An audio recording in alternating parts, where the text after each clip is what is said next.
Alright, so I finished an anime like 3 weeks ago. Still thinking about it. That's annoying, right? Like, just let me move on. But nope, it's stuck. And I realized I have a whole list of these. Shows that just don't leave. So here's 10 of them. Maybe you'll watch one and join me in this suffering. I don't know. Number 10. Planet With. Alright, we're starting with something that will test your patience. But in the best way. Planet With is written by Satoshi Mizukami, the same guy who did Lucifer and the Biscuit Hammer. And this man decided to cram what should be a 50-episode story into 12 episodes. Just speedrunning emotional depth. The premise sounds wild. You've got a high school kid with amnesia living with a giant cat alien and a maid. And when Power Ranger-looking heroes show up to save the city, he's told to fight them. Not the monsters, the heroes. Now, I know what you're thinking. The CGI mechs look a bit rough. Like someone animated them in a microwave. But honestly, that's kind of the point. The whole show has this surreal, almost dreamlike quality that makes the philosophical punches hit harder. And the ending? It doesn't devastate you with tragedy. It devastates you with forgiveness. The main character chooses to let go of hatred, and somehow that hits harder than if he'd just gone full revenge mode. It leaves you with this weird, peaceful emptiness. Like you just finished meditating, but also crying? I don't know how to explain it. Number 9. Akudama Drive. Okay, complete tonal shift here. If Planet With was a gentle philosophical hug, Akudama Drive is a neon-soaked explosion that grabs you by the collar and doesn't let go. This one came out in 2020, made by the Danganronpa guy, and honestly, it got buried because Jujutsu Kaisen was happening at the same time. Tough break. Picture this. Cyberpunk dystopia. Elite criminals with names like Brawler and Hacker and Courier, and a heist on a bullet train. The whole thing is dripping with style. Like, the visuals alone are worth watching for. But here's where it gets you. The main character, called Swindler, is just a normal person who got caught up in all this. And watching her transform over the course of the show is genuinely compelling. Now, I won't spoil the ending, but let's just say this show follows the noir tradition. You know what that means. It's beautiful and brutal. And when it's over, you feel like you just came down from an adrenaline high. The silence afterward is deafening. Number 8. Kotaro Lives Alone. This one is sneaky. This one is dangerous. On the surface, Kotaro Lives Alone looks like a cute comedy about a 4-year-old boy who lives by himself in an apartment. He talks like a feudal lord because he watches too much of his favourite samurai show. He carries a toy sword everywhere. He gives his neighbours expensive tissues as gifts. Adorable, right? Wrong. Well, I mean, yes, adorable. But also, every single one of those quirks is a trauma response. And the show slowly, painfully reveals why this kid is the way he is. Why a 4-year-old knows how to live alone.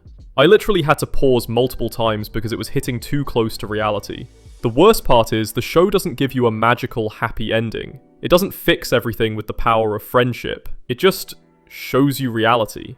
When it ended, I couldn't stop thinking about how many real kids are out there going through this. That's the void this one leaves. Not fictional sadness, real-world helplessness.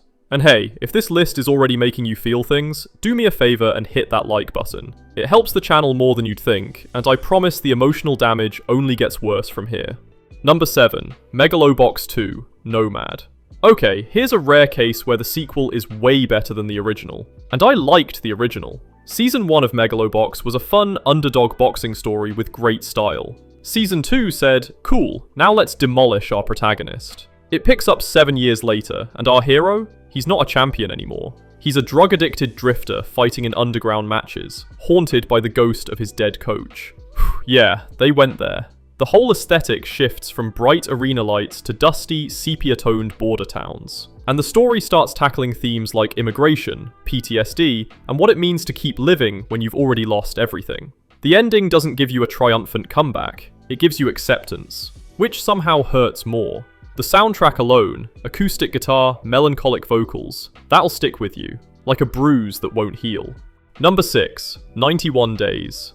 Speaking of bruises, here's one that leaves marks. 91 Days is a Prohibition-era revenge story. No superpowers, no fantasy elements. Just a guy whose family got murdered by the Mafia and his slow, methodical plan to destroy them from the inside. The main character infiltrates the crime family and becomes best friends with the son of the man who killed his father. And you, the viewer, get to watch him hollow himself out piece by piece as he gets closer to his goal. The whole show has this washed out, dusty colour palette, like hope was drained out of the visuals.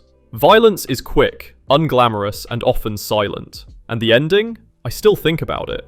Without spoiling it, let's just say there's a beach, there's a question, and there's no answer. The show just ends, and you're left staring at metaphorical footprints in the sand, realizing that revenge didn't make anything better. It's the emptiness of a completed mission. What do you do when your only purpose is fulfilled? This show says, you probably just disappear. Number 5. Heike Monogatari, the Heike story. Alright, this one is beautiful. Like, visually stunning.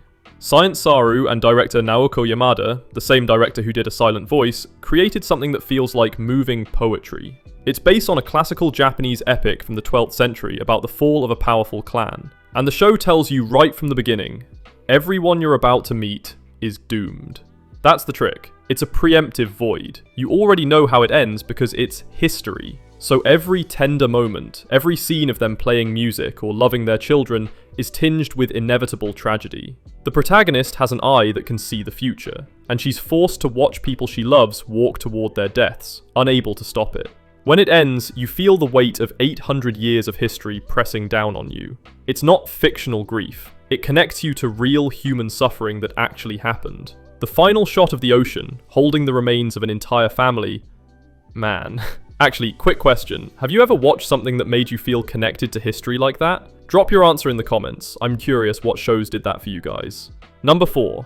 Vivy, Fluorite Eyes Song. This one is ambitious. Written by the guy who did ReZero, and it spans 100 years. Vivy is the first autonomous AI, and her original mission is simple. Make people happy with her singing. But then a frantic AI from the future shows up and tells her she needs to prevent a war between AI and humans. So now her mission is to save the world across a century. The structure jumps decades at a time, and you watch Vivy slowly develop something like a soul, through failure, through loss, through watching everyone she cares about die while she keeps existing. And the ending? Okay, no spoilers, but I'll say this. The way the show handles identity and memory and what makes you, it will mess you up. There's a sacrifice that's not about dying, it's about erasure, which honestly might be scarier. When it was over, I sat there for like 10 minutes, just processing. If you're still here, you're a trooper. And if you're enjoying this existential crisis marathon, consider subscribing. We do stuff like this regularly, and honestly, misery loves company. Number 3, SukaSuka. Okay, this one has a stupidly long full title that I'm not even going to attempt. Just know it as SukaSuka, or WorldEnd. The setting, humanity is already extinct. Our main character is the last surviving human, and he wakes up 500 years after the war that ended everything. Now he's a caretaker for a group of girls who are weapons. They're created to fight the monsters, and their powers literally consume their own life force. So yeah, you can see where this is going. There's a romance that develops between our guy and one of these girls. It's tender, it's domestic, it's genuinely sweet. And you're watching it knowing exactly how it has to end. The finale is cited as one of the most devastating in modern anime, and honestly, I agree. But here's the cruel part. The show frames it as a victory. I won't spoil it, but just know you'll get the feeling of a hole in the heart that's hard to describe. You're sad, but you also can't fully grieve. It's awful. It's perfect. Number 2, Maquia, When the Promised Flower Blooms. This is a movie, not a series, but I had to include it.